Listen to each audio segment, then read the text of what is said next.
నమస్తే. పూనం కౌర్ మనకి తెలుసు. ఆమె పవన్ కళ్యాణ్కి యాంటీగా అనేక మెసేజ్లు పెడుతూ ఉంటుంది. రీసెంట్గా ఒక మెసేజ్ పెట్టింది. అదేంటంటే losing as a principled warrior is better than winning as conspiring cheater అనేది పెట్టింది. అంటే క్లియర్గా ఆమె ఏం చెప్తుందంటే, ఒక ప్రిన్సిపల్డ్ వారియర్గా అంటే ఒక నియమాలకు కట్టుబడి ఉన్న ఒక యోధుడిగా ఓడిపోవడమే మేలు.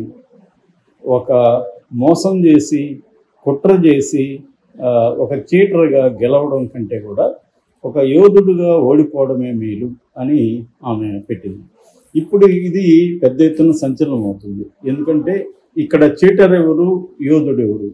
ఆంధ్రప్రదేశ్ అంటే గెలిచింది ఎవరు? పవన్ కళ్యాణ్, చంద్రబాబు. సో వాళ్ళు చీటర్సు. ఓడింది ఎవరు? జగన్. సో జగన్ ఒక ప్రిన్సిపల్డ్ యోధుడు. సో ఇది ఈమె ఉద్దేశం అనేది క్లియర్గా తెలుస్తుంది. ఎందుకంటే ఆమె ఎక్కడ ఏమీ దాచుకోలేదు, నర్మగర్భంగా కూడా చెప్పలేదు, ఓపెన్గానే చెప్పింది. అంటే ఒక కాన్స్పైరింగ్ చీటర్ అని చెప్పింది. ఆ చీటర్ కూడా ఎలాంటి వాడు అంటే కుట్ర చేసే చీటర్. అంటే ఇక్కడ క్లియర్గా ఆమె ఉద్దేశం ఏంటంటే, ఈ ఎన్నికల్లో కుట్ర చేసి మోసం చేసి చంద్రబాబు, పవన్ కళ్యాణ్ గెలిచారు. కుట్రలకు మోసాలకు దూరంగా ఉంటున్న యోధుడైన జగన్ ఓడిపోయాడు. అది ఆమె చెప్పదలుచుకుంది. ఇక్కడ 2-3 అంశాలు ఉన్నాయి. ఒకటి 420 పథకాలు, అంటే 420 హామీలు ఇచ్చి చంద్రబాబు గెలిచాడని ఆల్రెడీ వైసీపీ వాళ్ళు అంటున్నారు. 420 హామీలు అంటే ఏంటి? అంటే తను క్లియర్గా అమలు చేయలేనని తెలిసినా కూడా కొన్ని హామీలు ఇచ్చి ఆ హామీలని ప్రజలు నమ్మించి ఇతను అధికారంలోకి వచ్చాడనేది ఒక వెర్షన్. అది ఈమె కూడా చెప్తున్నట్టుగా మనకు అర్థమవుతుంది, చీటర్ అనే దాంట్లో. ఇక జగన్ అయితే అటువంటి తను చేయలేని హామీల్ని తను ఇవ్వలేదు అనేది అతను జగన్ కూడా చెప్పాడు. యాక్చువల్గా మనము కొన్ని నియమాలకి, కొన్ని విలువలకి కట్టుబడి ఉన్నాము. నేను ప్రజల్ని మోసం చేయలేదు, అది నాకు ఆనందాన్ని ఇస్తుంది, దీన్ని ప్రజలు గ్రహిస్తారు అని జగన్ కూడా మొన్న విస్తృత స్థాయి వైసీపీ నాయకుల విస్తృత స్థాయి సమావేశంలో చెప్పాడు. అంటే క్లియర్గా ప్రజల్ని మోసం చేసి చంద్రబాబు, పవన్ కళ్యాణ్, బీజేపీ ఈ కూటమి అధికారంలోకి వచ్చిందనేది ఒక వెర్షను. ఈమె కూడా దాన్ని ఏకీభవిస్తుంది. దాని గురించే చీటర్ అని చెప్పింది అనేది మనకు అర్థమవుతుంది. ఇక్కడ కూడా కరెక్ట్గా కేసీఆర్ కూడా తెలంగాణలో ఇదే వెర్షన్ చెప్తున్నాడు. మీరు ఒక పాలిచ్చే ఆవుని వదిలేసి ఒక దున్నపోతును తెచ్చుకున్నారు అని ప్రజల్ని కేసీఆర్ అన్నాడు. అట్లాగే 420 హామీలనిచ్చి వీళ్ళు అధికారంలోకి వచ్చారు అనేది కాంగ్రెస్ని కూడా ఆయన విమర్శించాడు. సో ఎప్పుడైనా కూడా ఓడిపోయిన వాళ్ళు, గెలిచిన వాళ్ళు మోసం చేసి గెలిచారు, నైతిక విజయం మాదే అని సర్ది చెప్పుకుంటుంటారు. సో అటువంటిదే ఇది.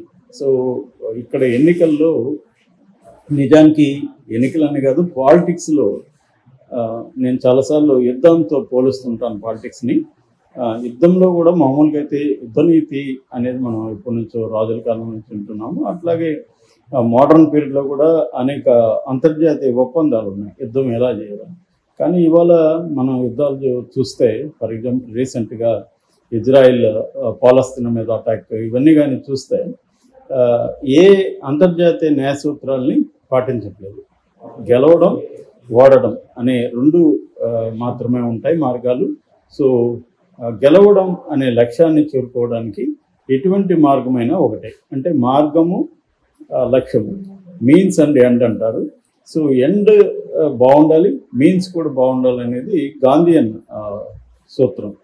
కానీ ఇవాళ లక్ష్యం మనకు అనుకూలంగా ఉండాలి, ఆ లక్ష్యాన్ని ఏ మార్గంలోనైనా మనం చేరుకోవచ్చు అనేది ఇప్పుడు దాదాపు అన్ని పొలిటికల్ పార్టీలు నమ్ముతున్నారు. వాళ్ళ శక్తి మేరకు చేస్తున్నారు. సో ఇక్కడ జగన్ చేయలేకపోయాడు కాబట్టి నేను విలువలు కట్టుబడి ఉన్నాను, ఆయన విలువలు కట్టుబడి లేడు అని చెప్తున్నారు. అట్లా అనుకున్నప్పుడు జగన్ కూడా మద్యపాన నిషేధం అన్నాడు, మరి అదేం చేయలేదు. జాబ్ క్యాలెండర్ అన్నాడు, అదేమీ అమలు చేయలేకపోయాడు. ఇట్లా తను కూడా అమలు చేయలేనని జగన్కి తెలియదు మద్యపాన నిషేధాన్ని. ఎందుకంటే ప్రపంచంలో ఇప్పటివరకు సక్సెస్ఫుల్గా ఎక్కడ కూడా మద్యపాన నిషేధాన్ని అమలు చేయలేకపోయారు. అంటే క్లియర్గా మనం అమలు చేయలేము అని తెలిసి కూడా జగన్ ఇచ్చాడు. అట్లాగే ఉద్యోగులకు సంబంధించి హామీలు ఇట్లా అమలు చేయలేమని తెలిసి కూడా జగన్ కూడా ఇచ్చాడు, చంద్రబాబు కూడా ఇచ్చాడు. చంద్రబాబు ఇచ్చిన దాన్ని ప్రజలు నమ్మారు, ప్రజలు ఆయన గెలిపించారు. ఇప్పుడు వచ్చి నువ్వు మోసం చేసావు అంటే మనం చాలా గేమ్స్లో కూడా ఎవరన్నా మనల్ని ఓడిస్తే వాడు మోసం చేశాడు, వాళ్ళు బాల్ ఇలా వేస్తాడు, లేకపోతే బ్యాటింగ్ ఇలా చేశాడు అని ఏదో మనం ఆరోపిస్తుంటాం. రెఫరీ ఇలా చేశాడు, అవి అందులో వాస్తవం అసలు కంప్లీట్ లేదని చెప్పలేం. కానీ బట్ ఓడిపోయిన వాళ్ళ మాటలు ఎప్పుడు కూడా అలాగే ఉంటాయి. అది ఈమె చెప్పదలుచుకుంది. రెండవది కాన్స్పిరసీ గురించి ఆమె మాట్లాడింది. కాన్స్పైరింగ్ చేయటం అని చెప్పింది. కాన్స్పైరింగ్ అంటే కుట్ర పూరితమైన మోసగాడు. సో కుట్ర ఇక్కడ ఏం చేశాడు, ఇది కూడా ఆల్రెడీ వైసీపీ వాళ్ళు చెప్తున్నారు. చంద్రబాబు ఈవీఎంని మ్యానిపులేట్ చేశాడు, ఈవీఎంని ట్యాంపర్ చేశాడు. అయితే దానికి సరైన ఆధారాలు మా దగ్గర లేవు అని జగన్ దేవుల్లో ఈవీఎంలో అనలేదు, కానీ ఏదో జరిగింది, కానీ ఏం జరిగిందని చెప్పడానికి ఆధారాలు లేవు అనేది. దీనికి కారణం ఏంటంటే ఎవరు కూడా ఊహించలేదు మరి ఘోరంగా 11 సీట్ల వైసీపీకి వస్తుందని. 40% ఓట్లు వచ్చినా కూడా 11 సీట్లు ఎలా వచ్చాయనేది చాలామందికి అర్థం కాని విషయం. దానివల్ల కూడా వాళ్ళు ఏదో జరిగింది, మా ఏరియాలో మా ఊర్లో మేమందరూ వైసీపీకి వేసాం, ఆ ఓట్లంతా ఏమైంది, ఇలాగా వాళ్ళు చెప్తున్నారు. సో ఇక్కడ క్లియర్గా ఏంటంటే ఈవీఎంల ట్యాంపరింగ్ అనేది ముందు గుసగుసలుగా స్టార్ట్ అయ్యి ఎలాన్ మస్క్ ట్వీట్ చేయడంతో ఓపెన్ అయిపోయారు ఇండియా వైపు. ఈవెన్ రాహుల్ గాంధీ కావచ్చు, ఇండియా కూటమి నాయకులందరూ కూడా మోడీ ఈవీఎంలు ట్యాంపరింగ్ చేశారు అని చెప్తున్నారు. అందులో భాగంగా ఇక్కడ కూడా చంద్రబాబు ఈవీఎంలు ట్యాంపర్ చేశారు అనేది ప్రధానంగా ఆరోపిస్తున్నారు. బట్ ఎట్లా చేశాడు, హ్యాక్ అయితే చేయడానికి లేదు, ఎందుకంటే అది ఇంటర్నెట్ బేస్డ్ ఈవీఎంలు కాదు కాబట్టి హ్యాక్ చేయలేరు. కానీ ట్యాంపరింగ్ చేయొచ్చు, ఎందుకంటే ఉండవల్లి అరుణ్ కుమార్ కూడా చెప్తున్నాడు 60 లక్షల ఈవీఎంలు దిగుమతి చేసుకుంటే అందులో ఓన్లీ 40 లక్షలు మాత్రమే వాడారు, ఇంక 20 లక్షలు వాడలేదు. దాని గురించి ఇన్ఫర్మేషన్ యాక్ట్ కింద పెడితే కూడా ఈసీ మాకు తెలీదు, మాకు ఎన్ని ఇచ్చారో అంత మాత్రమే మాకు తెలుసు అని చెప్తున్నారు. సో ఆ 20 లక్షలు ఏమైంది అంటే ఆ 20 లక్షలు తీసుకెళ్ళి వీళ్ళు ఎక్స్ట్రాగా వీళ్ళకి అవసరమైన చోట ఓట్లు వేసుకున్నారు అనేది ఇది. దీనికి ఇటు నేషనల్ లెవెల్లో బీజేపీ వాళ్ళు చెప్పేది ఏంటంటే అట్లా అనుకుంటే మేము అయోధ్యలో ఎందుకు ఓడిపోయాము, ఉత్తరప్రదేశ్లో ఎందుకు ఓడిపోయాము, మహారాష్ట్రలో ఎందుకు ఓడిపోయాము, నార్త్లో చాలా చోట్ల మేము ఓడిపోయాం. సో 240కి మేము ఎందుకు పరిమితం అంటే క్లియర్గా మాకు 272 మెజారిటీకి మేము చేస్తాం కదా అనేది బీజేపీ చెప్తున్న లాజిక్. అది లాజికల్గానే ఉంది. ఎవరైనా కూడా 240 వరకే మనం గెలుద్దామని ఎందుకు అనుకుంటారు. 272 సీట్లు తెచ్చుకుంటే కంఫర్టబుల్గా గవర్నమెంట్ ఫామ్ చేసుకుండొచ్చు. ఇప్పుడులాగా కోయిలేషన్ గవర్నమెంట్ ఉండే పరిస్థితి లేదు. సో అది అక్కడ లాజిక్.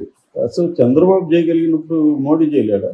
సో క్లియర్గా ఏంటంటే ఈవీఎంలు ట్యాంపర్ చేసి లేకపోతే ఇంకొక పద్ధతులు ఈవీఎంని మ్యానిపులేట్ చేసి అధికారంలోకి వచ్చారు చంద్రబాబు కూటమి అనేది వైసీపీ వాళ్ళు ఆరోపిస్తున్నారు. దాన్నే ఈమె కూడా ఆరోపించింది. అంటే ఓవరాల్గా ఈమెకు ఎప్పటి నుంచో కూడా పవన్ కళ్యాణ్ మీద ఆమెకు వ్యతిరేకత ఉంది. దానికి కారణం కూడా ఆమె చాలాసార్లు డైరెక్ట్గా ఇండైరెక్ట్గా చెప్పింది. అంటే తనను పవన్ కళ్యాణ్ యూజ్ చేసుకొని వదిలిపెట్టేశాడు, అలాగే చాలామందిని చేశాడు అనేది ఆమె ఆరోపణ. దానికి ఎప్పుడు కూడా పవన్ కళ్యాణ్ అయితే డైరెక్ట్గా సమాధానం ఇవ్వలేదు. కానీ వాళ్ళ అభిమానులు విపరీతంగా పూనమ్ కౌర్ మీద నెగిటివ్ కామెంట్స్ అవన్నీ పెడుతుంటారు. ఇప్పుడు కూడా ఈమె కామెంట్ని వాళ్ళు గట్టిగా చేస్తున్నారు. ఎందుకంటే పవన్కి యాంటీగా, కూటమికి యాంటీగా ఈ పోస్ట్ ఉందనేది అది క్లియర్గా అందరికి అర్థమవుతుంది. సో ఇప్పుడు దీని మీద పవన్ కళ్యాణ్ కానీ కూటమి నాయకులు కానీ ఏమన్నా మాట్లాడతారా? వైసీపీ వాళ్ళు అయితే దీన్ని కొంత వైరల్ చేస్తున్నారు, వాళ్ళకి అనుకూలంగా ఉంది కాబట్టి.